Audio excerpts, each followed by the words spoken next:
तर संध्याकाळी 5 वाजता राहुल नार्वेकरांनी तातडीची पत्रकार परिषद बोलावलेली आहे। तर महत्त्वाची आणि मोठी बातमी आपण सध्या पाहतोय। संध्याकाळी 5 वाजता राहुल नार्वेकरांनी तातडीची पत्रकार परिषद बोलावलेली आहे आणि या पत्रकार परिषदेत राहुल नार्वेकर नेमका काय बोलणार हे पाहणं सुद्धा महत्त्वाचं ठरणार आहे।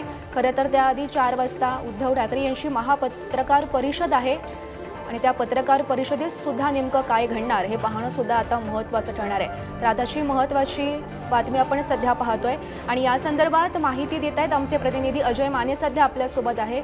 अजय, महत्त्वाची बातमी आपण सध्या पाहतोय। संध्याकाळी 5 वाजता राहुल नार्वेकरांनी तातडीची अशी पत्रकार परिषद बोलावलेली आहे, नेमकं काय घडण्याची शक्यता आहे? गौरी, आपण जर पाहिलं तर उद्धव ठाकरे हे राहुल नार्वेकर यांनी 10 जानेवारीला जो शिवसेना अपात्रतेसंदर्भातला जो निर्णय दिला होता त्या संदर्भात आज अनेक दावे प्रतिदावे करण्याचा प्रयत्न जो आहे त्यांच्या पत्रकार परिषदेतून करणार आहे। त्या दावे प्रतिदावे करताना नक्कीच त्यांची जी टीका आहे ती राहुल नार्वेकरांवर असणार आहे आणि त्या अनुषंगाने त्याच पत्रकार परिषदेला उत्तर देण्यासाठी आता विधानसभा अध्यक्ष राहुल नार्वेकर यांची सुद्धा पत्रकार परिषद जी आहे ती संध्याकाळी 5 वाजता होणार आहे। उद्धव ठाकरे नेमका आजच्या पत्रकार परिषदेत काय बोलतील आणि मग त्याला प्रत्युत्तर देताना राहुल नार्वेकर काय बोलतील हे पाहणं महत्त्वाचं ठरणार आहे।